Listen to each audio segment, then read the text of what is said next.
Hi friends, എല്ലാവർക്കും focus മീറ്റിൻ്റെ പുതിയൊരു വീഡിയോയിലേക്ക് സ്വാഗതം. അപ്പോൾ ഇന്ന് നമ്മൾ എക്സ്പെക്റ്റഡ് പോയിൻറ്റ്സ് വിത്ത് കണക്റ്റിംഗ് പോയിൻറ്റ്സിൻ്റെ പാർട്ട് 3ലേക്ക് കടക്കുകയാണ്. 1. പട്ടം താണു പിള്ളയെക്കുറിച്ചുള്ള പ്രസ്താവനകളിൽ തെറ്റായത് കണ്ടെത്തുക. പ്രസ്താവന എ. തിരുവിതാംകൂറിൻ്റെ പ്രധാനമന്ത്രി, തിരുക്കൊച്ചി മുഖ്യമന്ത്രി, കേരള മുഖ്യമന്ത്രി എന്നീ പദവികൾ അലങ്കരിച്ചു. ബി. കേരളത്തിലെ ആദ്യത്തെ കൂട്ടുകക്ഷി മന്ത്രിസഭയ്ക്കു നേതൃത്വം നൽകി. സി. കേരളത്തിലെ ആദ്യ കമ്മ്യൂണിസ്റ്റ് ഇതര മുഖ്യമന്ത്രി. ഡി. കേരള മുഖ്യമന്ത്രിയായ ശേഷം ഗവർണർ സ്ഥാനം വഹിച്ച രണ്ടാമത്തെ വ്യക്തി. പ്രസ്താവനകൾ ഒരിക്കൽ കൂടി. എ. തിരുവിതാംകൂറിൻ്റെ പ്രധാനമന്ത്രി, തിരുക്കൊച്ചി മുഖ്യമന്ത്രി, കേരള മുഖ്യമന്ത്രി എന്നീ പദവികൾ അലങ്കരിച്ചു. ബി. കേരളത്തിൻ്റെ ആദ്യത്തെ കൂട്ടുകക്ഷി മന്ത്രിസഭയ്ക്ക് നേതൃത്വം നൽകി. സി. കേരളത്തിലെ ആദ്യ കമ്മ്യൂണിസ്റ്റ് ഇതര മുഖ്യമന്ത്രി. ഡി. കേരള മുഖ്യമന്ത്രിയായ ശേഷം ഗവർണർ സ്ഥാനം വഹിച്ച രണ്ടാമത്തെ വ്യക്തി. ശരിയായിട്ടുള്ള ഉത്തരം ഓപ്ഷൻ ഡി. ഓപ്ഷൻ ഡി ആണ് തെറ്റായ പ്രസ്താവന. Connecting points. കേരള മുഖ്യമന്ത്രിയായ ശേഷം ഗവർണർ സ്ഥാനം വഹിച്ച ഏക വ്യക്തിയാണ് പട്ടം താണുപിള്ള. 19-ാം നൂറ്റാണ്ടിൽ ജനിച്ച ഏക കേരള മുഖ്യമന്ത്രിയാണ് പട്ടം താണുപിള്ള. ഭരണഘടനാ നിർമ്മാണ സഭയിൽ തിരുവിതാംകൂറിനെ പ്രതിനിധാനം ചെയ്ത ശേഷം കേരള മുഖ്യമന്ത്രിയായ ആദ്യ നേതാവ് പട്ടം താണുപിള്ളയാണ്.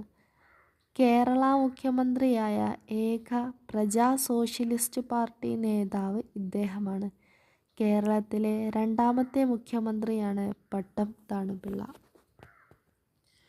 അടുത്തത് 2 പ്രസ്താവനകൾ തന്നിട്ടുണ്ട്. അതിൽ ശരിയായത് കണ്ടെത്താനാണ്. പ്രസ്താവന 1.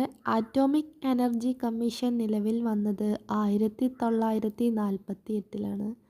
പ്രസ്താവന 2. വിക്രം സാരാഭായി ആയിരുന്നു ആറ്റോമിക് എനർജി കമ്മീഷൻ്റെ ആദ്യ ചെയർമാൻ. പ്രസ്താവന 1. ആറ്റോമിക് എനർജി കമ്മീഷൻ നിലവിൽ വന്നത് 1948-ലാണ്. പ്രസ്താവന 2. വിക്രം സാരാഭായി ആയിരുന്നു ആറ്റോമിക് എനർജി കമ്മീഷൻ്റെ ആദ്യ ചെയർമാൻ. ശരിയായിട്ടുള്ള ഉത്തരം പ്രസ്താവന 1 ആണ്. പ്രസ്താവന 1 ആണ് ശരിയായിട്ടുള്ളത്. പ്രസ്താവന 2 തെറ്റാണ്. ആറ്റോമിക് എനർജി കമ്മീഷൻ നിലവിൽ വന്നത് 1948-ലാണ്. അടുത്തത് connecting points.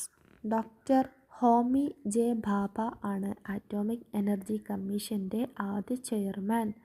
Atomic energy commission നിലവിൽ വന്ന വർഷം 1948. ആണവോർജ വകുപ്പ് നിലവിൽ വന്ന വർഷം 1954.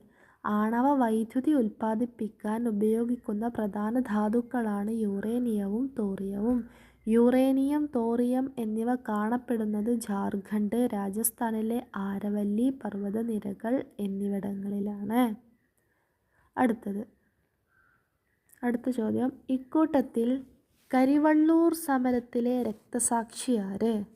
ഇക്കൂട്ടത്തിൽ കരിവള്ളൂർ സമരത്തിലെ രക്തസാക്ഷി ആര്? Option A. Thidil Kannan. Option B. K. Devayani. Option C. T. M. Varghese and option D.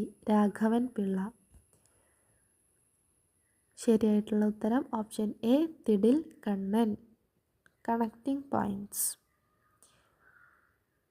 പൂഴ്ത്തിവെപ്പിനെതിരെ communist പാർട്ടിയുടെ നേതൃത്വത്തിൽ നടന്ന ജനമുന്നേറ്റമാണ് കരിവള്ളൂർ സമരം. കരിവള്ളൂരിൽ നിന്ന് ചിറക്കൽ കോവിലകത്തേക്ക് കൊണ്ടുപോയിക്കൊണ്ടിരുന്ന നെല്ല് നേതാക്കൾ തടയുകയും ഗ്രാമനിവാസികൾക്ക് വിതരണം ചെയ്യുകയുമായിരുന്നു. കരിവള്ളൂർ സമരത്തിന് നേതൃത്വം നൽകിയ കർഷക നേതാക്കൾ എ. വി. കുഞ്ഞമ്പു, കെ. കൃഷ്ണൻ മാസ്റ്റർ, പി. കുഞ്ഞിരാമൻ. കരിവള്ളൂർ സ്ഥിതി ചെയ്യുന്ന ജില്ല കണ്ണൂരാണ്. കരിവള്ളൂർ സമരനായിക എന്നറിയപ്പെടുന്നത് കെ. ദേവയാനി. കരിവള്ളൂർ സമരത്തിലെ രക്തസാക്ഷികൾ തിടിൽ കണ്ണനും കീനേരി കുഞ്ഞമ്പുവുമാണ്. അടുത്ത ചോദ്യം. കുളമാവ് ഡാം സ്ഥിതി ചെയ്യുന്ന ജില്ല ഏത്? കുളമാവ് ഡാം സ്ഥിതി ചെയ്യുന്ന ജില്ല ഏത്? Option A Idukki, option B Pathanamthitta, option C Wayanad and option D Palakkad. ശരിയായിട്ടുള്ള ഉത്തരം option A Idukki. Connecting points. പെരിയാറിലെ അണക്കെട്ടുകൾ ഏതൊക്കെയാണെന്ന് നോക്കാം. മുല്ലപ്പെരിയാർ, ഭൂതത്താൻകെട്ട്, ചെറുതോണി, കുളമാവ്, ഇരട്ടയാർ, ഇടമലയാർ, ആനയിറങ്കൽ, പൊന്മുടി. അടുത്ത ചോദ്യം നോക്കാം. തന്നിരിക്കുന്ന പ്രസ്താവനകളിൽ നർമ്മദാ നദിയുമായി ബന്ധമില്ലാത്തത് ഏത്? 1. നർമ്മദയുടെ ഏറ്റവും നീളം കൂടിയ പോഷകനദി താവയാണ്. 2. ഉഗായി ഡാം നർമ്മദയിൽ സ്ഥിതി ചെയ്യുന്നു. 3. ഏറ്റവും കൂടുതൽ അണക്കെട്ടുകളുള്ള നദി നർമ്മദയാണ്. 4. പൂർണ്ണമായി ഇന്ത്യയിലൂടെ ഒഴുകുന്ന നദികളിൽ 3-ാം സ്ഥാനമാണ് നർമ്മദയ്ക്ക്.